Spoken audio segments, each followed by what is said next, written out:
मित्रों, आज मैं दिल्ली चुनाव के लिए आप सबके सामने उपस्थित हुआ।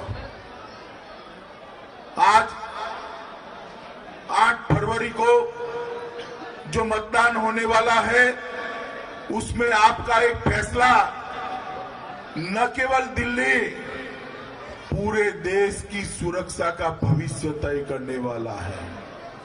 आप लोगों को यह तय करना है कि दिल्ली किसके साथ, जिन्होंने 5 साल तक सरकार चलाकर झूठे वादे किए और झूठे वादे कर दिल्ली को गुमराह करने का काम किया, 10 साल पीछे पहुंचा दिया। वो आप पार्टी को जिताना है या पूरे देश को बदलने वाले नरेंद्र मोदी जी के साथ जाना है? मित्रों, नरेंद्र मोदी जी के साथ। मित्रों, मैं आपको बताने आया हूं, मैंने कई सारी स्पर्धाएं देखी है। सरकारों के बीच में स्पर्धा होती है, कौन हर घर में गैस पहुंचाएगा, कौन हर घर में टॉयलेट पहुंचाएगा, कौन हर घर में बिजली पहुंचाएगा, कौन हर एक को घर देगा। मगर मैंने ऐसी सरकार नहीं देखी कि बार बार झूठ बोलने की स्पर्धा कौन करेगा।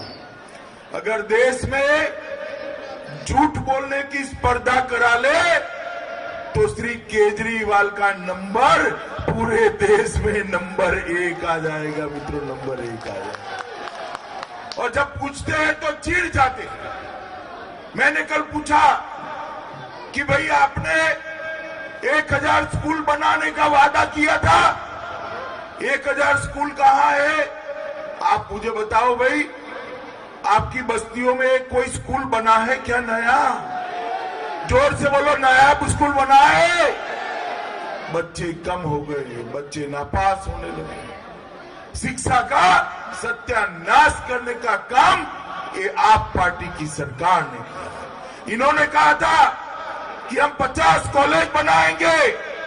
मुझे बताओ भाइयों, आपकी कॉलोनी के अंदर, आपकी बस्ती के अंदर एक भी कॉलेज बना है क्या? जोर से बोलो, बना है क्या? 15 लाख सीसीटीवी कैमरा लगाएंगे, दिखाई पड़ता है क्या? इतने सारे युवा है, मैं पूछने आया हूं। उन्होंने कहा था फ्री वाईफाई पूरी दिल्ली में दे देंगे, पूरी दिल्ली में। मिलती है भाई? जरा जोर से तो बोलो, मिलती है? उन्होंने कहा था 5000 डीटीसी की बसें लाएंगे, 1000 बसें कम कर दी। उन्होंने कहा था 8 लाख युवाओं को नौकरी देंगे। जो अस्थायी कर्मचारी थे उसकी भी नौकरी आपने कंफर्म नहीं करी। मित्रों, जन लोकपाल लाने का वादा किया था कि हम लोकपाल लाकर भ्रष्टाचार को अटकाएंगे, मगर जन लोकपाल की जगह एक ढकोसला जैसा फर्जी बिल लेकर वो आए और लोगों को गुमराह करने का प्रयास किया। मित्रों, उन्होंने कहा था कि हम सबको स्वच्छ पीने का पानी देंगे। आज मैं आपको कहने आया हूं कि एक स्पर्धा हुई 21 शहरों के बीच में, किसका पानी स्वच्छ पीने का पानी है। तो आपको मालूम नहीं होगा कि 21 शहरों में सबसे नीचे कोई रहा तो अपना दिल्ली रहा। जहर जैसा पानी और जहर जैसी हवा ये केजरीवाल ने देने का काम किया है। मित्रों, उन्होंने कहा था हम यमुना जी को स्वच्छ कर देंगे। आज यमुना जी की जो स्थिति है उससे खराब स्थिति कभी नहीं होती। भैया केजरीवाल, आप क्या यमुना को स्वच्छ करते हो? अगर कैसे स्वच्छ किया जाता है वो देखना होता तो आप कुंभ में प्रयागराज जाकर गंगा में डुबकी लगाकर देख लेते। योगी जी और मोदी जी ने गंगा को कैसे स्वच्छ किया है वो आपको मालूम पड़ जाता। मित्रों, उन्होंने कहा था हम सरकारी मकान नहीं लेंगे, सरकार बनते ही सबसे पहला काम बंगला अलॉट कराने का कर दिया। उन्होंने कहा था हम सरकारी गाड़ी नहीं लेंगे, सरकारी गाड़ी भी ले ली मित्रों। और तो और उन्होंने कहा था अनधिकृत कॉलोनियों को हम अधिकृत करेंगे। मोदी जी ने 2015 में उनको पत्र लिखा कि कॉलोनियों की लिस्ट लाओ, इसकी सीमाएं लाओ। उन्होंने कहा 2 साल लगेंगे। 17 में पत्र लिखा, उन्होंने कहा 2 साल लेंगे। 19 में मोदी जी को आपने फिर से देश का प्रधानमंत्री बना दिया। बनाया नहीं बनाया भाई?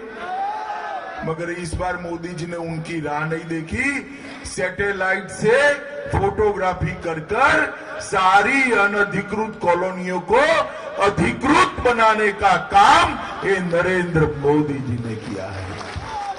1731 अनधिकृत कॉलोनियों को 49 लाख लोगों को सिर्फ 500 और 1000 रुपये में रजिस्ट्री कराकर अपने घर पर उनका अधिकार कायम करने का काम भारतीय जनता पार्टी के नेता और देश के प्रधानमंत्री नरेंद्र मोदी जी ने किया है।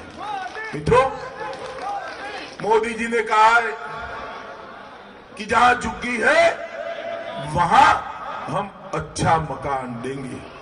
और मैं आपको कहने वाला हूं कि हम केजरीवाल नहीं है भैया। मोदी जो कहते हैं वो, जोर से बोल दो, जो कहते हैं वो पूरे दिल्ली में जितनी भी झुग्गी झोपड़ी है वो सभी को 2 कमरे का मकान टॉयलेट के साथ देने का काम नरेंद्र मोदी जी करने वाले हैं। मित्रों, नरेंद्र मोदी जी करने। मैं यहां आया हूं, ये पूरा पहाड़ कचरे का देखा है। अभी अभी नगर निगम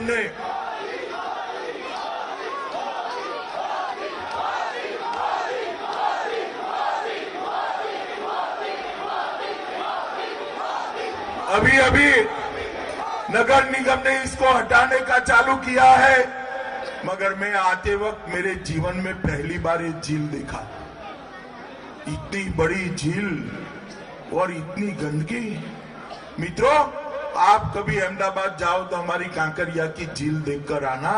मोदी जी के मत क्षेत्र के अंदर थी। आज वहां पर एक बहुत अच्छा पर्यटन स्थल बनाया है।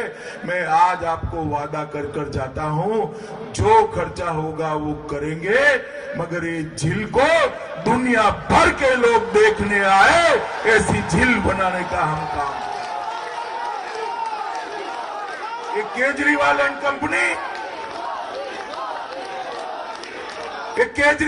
कंपनी, फेज 4 की मेट्रो बनानी है, रोड अटकाती है। मोदी जी ने कहा हम हर घर को पीने का पानी पहुंचाएंगे। कब कहा मित्रों? 15 अगस्त को 2019 को लाल किले की प्राचीर से उन्होंने घोषणा कर दी कि हर घर को पीने का पानी पहुंचा देंगे। केजरीवाल जी मैदान में आ गए। मैदान में आकर क्या करा? उन्होंने कहा कि हम भी पहुंचाएंगे। मोदी जी ने कहा भारत में हर घर को हम पानी पहुंचाएंगे। भैया, दिल्ली भारत में आता है या नहीं आता है? जरा जोर से बोलो, आता है या नहीं आता है? अगर मोदी जी भारत में हर घर को पहुंचाएंगे तो दिल्ली वालों के घर में पहुंचेगा या नहीं पहुंचेगा? तो भाई केजरीवाल, तुम काहे को इतनी तकलीफ ले रहे हो? आपको मालूम है करना डरना कुछ नहीं है। मोदी जी पानी देने वाले हैं, हम अपना थप्पा लगा दें। मित्रों, ऐसी राजनीति लंबी नहीं चलती। इसीलिए नगर निगम के चुनाव में दिल्ली की जनता ने आप पार्टी का सुपड़ा साफ कर दिया और लोकसभा का भी चुनाव आया। 7 एमपी भारतीय जनता पार्टी के जिताकर नरेंद्र मोदी जी के साथ दिल्ली की जनता खड़ी है।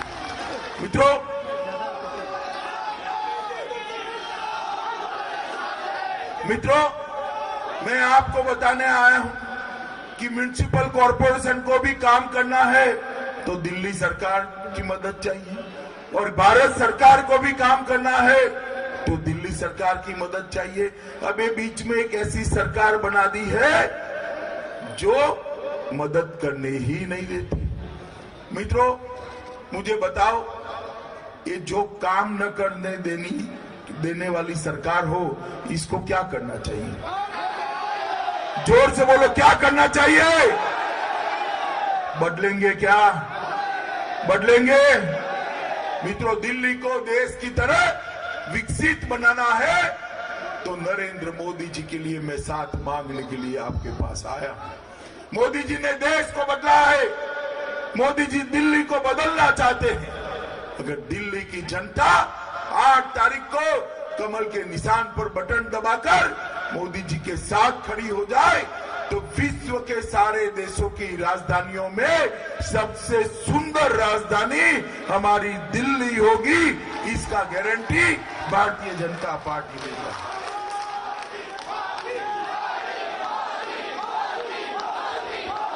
मित्रों, मैं आपको पूछने आया हूं, अभी अभी मोदी जी फिर से प्रधानमंत्री बनने के बाद कुछ बड़े बड़े फैसले करे।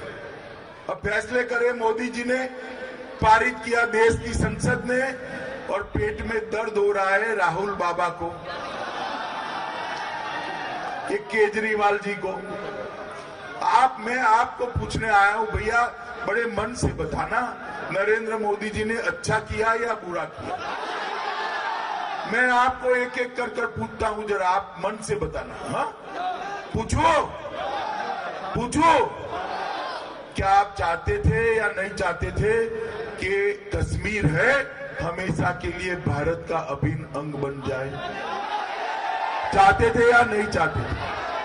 क्या धारा 370 के रहते, 35 के रहते कश्मीर भारत का अभिन्न अंग बन सकता है क्या? जोर से बोलिए, बन सकता है क्या? धारा 370 को हटानी चाहिए, नहीं हटानी चाहिए? ये कांग्रेस पार्टी विरोध कर रही है, आप पार्टी विरोध कर रही है। जवाहरलाल नेहरू डालकर गए थे, 17 साल तक किसी की हिम्मत नहीं हुई। नरेंद्र मोदी जी ने 5 अगस्त को धारा 370 को पूरी तरह समाप्त करने का काम नरेंद्र मोदी। और मित्रों, 26 तारीख को अपना प्रजासत्ताक दिन है। कल टीवी देखना, हमारे कश्मीर के अंदर शान के साथ तिरंगा लहराएगा। मित्रों, शान के साथ। देश के करोड़ों लोग ये चाहते थे कि धारा 370 जाए, 35 से जाए, मगर ये Kejriwal and company, Rahul Baba and company वो नहीं चाहती थी। कि मैं पूछना चाहता हूं कि क्यों नहीं चाहते थे? कौन क्यों नहीं चाहते थे? क्योंकि उनको अपनी वोट बैंक की डर लगती थी। कौन है वोट बैंक? भाई जानते हो ना उनका? कौन है? उनसे डरते हैं। मित्रों, मुझे बताओ, 550 साल से पूरा देश चाहता था कि अयोध्या के अंदर जहां प्रभु श्री राम का जन्म हुआ था वहां भव्य राम मंदिर बनना चाहिए।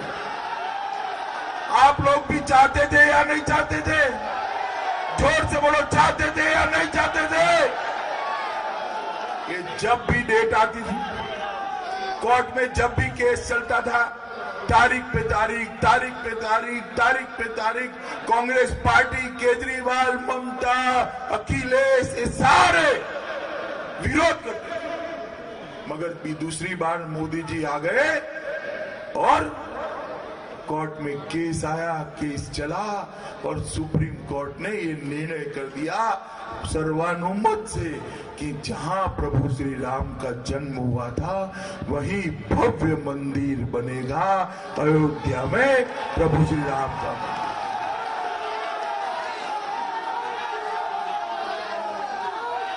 मुझे बताओ भाइयों, इसका विरोध करना चाहिए क्या? ये कपिल सिब्बल, कांग्रेस के वकील, हमेशा इनका विरोध करते थे। मगर आप चिंता मत करो, मैं बताने आया हूं, 4 महीने के अंदर आसमान को छूने वाला भव्य श्री राम का मंदिर अयोध्या में बनने जा रहा है। मुझे बताओ भाइयों, ये 10 साल तक कांग्रेस की सरकार चली या नहीं चली? सोनिया मनमोहन की सरकार बताओ भाई, चली या नहीं चली? ये पाकिस्तान से आलिया मालिया जमालिया घुस जाते थे, हमारे जवानों का सर काट कर ले जाते थे और उसको अपमानित करते थे। मौनी बाबा मनमोहन सिंह के मुंह से उफ नहीं निकलती थी, उफ बोल नहीं पाते थे। 2014 में नरेंद्र मोदी सरकार बनाई आपने, भारतीय जनता पार्टी की सरकार बनाई, और भारतीय जनता पार्टी की सरकार बनने के बाद आदत जो लगी थी पाकिस्तान को, फिर से उन्होंने हमला किया, उरी में किया, पुलवामा में किया। मगर इस बार सरकार बदल गई थी, कांग्रेस की सरकार गई थी, भारतीय जनता पार्टी की सरकार आई, और मौनी बाबा मनमोहन सिंह नहीं थे प्रधानमंत्री, 56 इंच की छाती वाला नरेंद्र मोदी इस देश का। 10 ही दिन के अंदर सर्जिकल स्ट्राइक और एयर स्ट्राइक कर पाकिस्तान के घर में घुसकर आतंकवादियों का सफाया कर हमारे सेना के जवान वापस आ गए। और मित्रों, आप बताओ ये अच्छा हुआ या नहीं हुआ? पाकिस्तान को सबक सिखाना चाहिए या नहीं सिखाना चाहिए? ये सबूत मांग रहे हैं, केजरीवाल कहते हैं सबूत लाओ, कहां हुई एयर स्ट्राइक? ये राहुल बाबा कहते हैं सबूत लाओ। अरे गरम के फूटो, पाकिस्तान का टीवी देख लो, छातियां पीट पीट कर रो रहे, इससे बड़ा सबूत क्या होगा? पाकिस्तान वाले रो रहे, वो तो देखो। मगर वो इसलिए विरोध कर रहे हैं मित्रों कि उनको अपनी वोट बैंक का डर है। मित्रों, ये जेएनयू के अंदर 2 साल पहले नारे लगे, भारत तेरे टुकड़े हो 1000। मुझे बताओ, भारत के टुकड़े करने वाले के नारे लगाने वालों को जेल में डालना चाहिए या नहीं डालना? जोर से बोलो, डालना चाहिए या नहीं डालना चाहिए? हमने जेल में डाला, हमने जेल में डाला। एक केजरीवाल और राहुल बाबा दोनों कहते हैं वाणी स्वतंत्रता का अधिकार है, नारे लगाने दो, क्यों जेल में डाला? नारे ही तो लगाते थे। अरे केजरीवाल जी, राहुल बाबा, वाणी स्वतंत्रता का अधिकार सबका अबाधित, सुरक्षित, जितनी गालियां देनी है हमको दे दो, पेट न भरे तो मेरी पार्टी को दे दो, मगर भारत माता के टुकड़े करने की बात करोगे तो जेल की सलाखों के पीछे ही जाओगे मित्रों, जेल की सलाखों के पीछे। मुझे बताओ माताओं, भाइयों, बहनों, कि मोदी जी ने जिनको जेल में डाला था उनको सजा होनी चाहिए या नहीं होनी चाहिए? 19 जनवरी 2019 को कोर्ट ने पूछा केजरीवाल सरकार को प्रोसिक्यूशन की मंजूरी दो, उन्होंने मंजूरी आज तक नहीं दी है, और उनके कारण ये भारत माता के टुकड़े करने के नारे लगाने वाले खुले घूम रहे। मैं आज इस सभा के अंदर केजरीवाल को पूछना चाहता हूं कि जिन्होंने भारत माता के टुकड़े करने के नारे लगाए थे, उनको प्रोसिक्यूशन सैंक्शन आप देना चाहते हो या नहीं चाहते हो? दिल्ली की जनता को बताओ आप, और दिल्ली की जनता निर्णय करे कि जो भारत माता के टुकड़े करने वालों को नारा लगाता है उसको वोट बैंक के लिए बचाने वालों को वोट देना है या उनको जेल में डालने वाले को वोट देना है। मित्रों, अभी सीएए हुआ, सीएए के अंदर मोदी जी एक विधेयक लेकर आए। क्या है विधेयक? ये विधेयक है पाकिस्तान, अफगानिस्तान और बांग्लादेश में जो हिंदू, सिख, बौद्ध, जैन, पारसी, ईसाई हैं, जिनकी प्रताड़ना हुई, जिनकी महिलाओं के साथ अत्याचार हुए, बलात्कार किए गए, जिनको मार दिया गया, नाबालिग बच्चियों का धर्मांतरण कराया गया, उनके निकाह पढ़ा दिए गए, इनकी संपत्तियां लूट ली गई, धार्मिक स्थानों को भ्रष्ट किया गया। ये लोग शरण लेकर भारत में आए। 70 साल से लाखों करोड़ों लोग हमारे भाई बहन यहाँ आए हैं। केजरीवाल अभी कहते हैं मोदी सरकार भाजपा ये पाकिस्तानियों की चिंता कर रही है, पाकिस्तानियों की। केजरीवाल, मैं आपको पूछना चाहता हूं, ये दिल्ली के अंदर जब विभाजन हुआ, लाखों शरणार्थी भाई आए थे, अभी भी आए हैं, क्या आप उनको पाकिस्तानी मानते हो? 1/3 दिल्ली केजरीवाल जी शरणार्थी भाइयों से बसी है। आपको इसका संज्ञान नहीं है। आपको सिर्फ वोट बैंक की लालच ने अंधा कर दिया है, आपके चेहरे पर पट्टी बांधी है। आपको ये पाकिस्तानी दिखते होंगे। मैं आप सबके कहने आया हूं, भाइयों बहनों माताओं, ये हमारे भाई है जिन्हों को वहां अत्याचार किया गया, वहां से भगाया गया है। मुझे बताओ, इनको नागरिकता देनी चाहिए या नहीं देनी चाहिए? जोर से बोलो, देनी चाहिए या नहीं देनी चाहिए? मित्रों, हमने नागरिकता दे दी, सीएए लेकर आए, इन्होंने दंगे करा दिए, दिल्ली की शांति को खत्म कर दिया। 2 दिन टीवी पर देखे थे ना दंगे? देखे थे या नहीं देखे थे?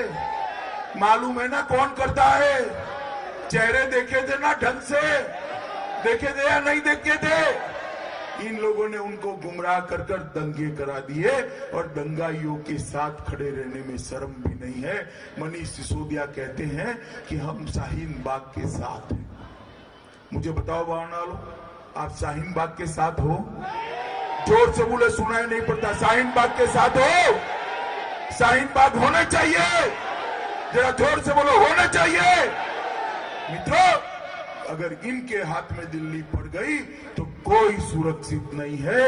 दिल्ली की शांति को वोट बैंक की लालच में ये राहुल बाबा और केजरीवाल खत्म कर देंगे। मैं आपको कहने आया, अगर शांत, विकसित, सुंदर, प्रदूषण रहित, शुद्ध हवा, शुद्ध पानी, हर झोपड़पट्टी की जगह घर, हर अनधिकृत कॉलोनी के अंदर रोड, रास्ता, लाइट, शौचालय, बच्चों को खेलने के लिए बागीचा, ये अगर बनाना है तो केवल और केवल नरेंद्र मोदी जी बना सकते हैं मित्रों, और कोई नहीं बना।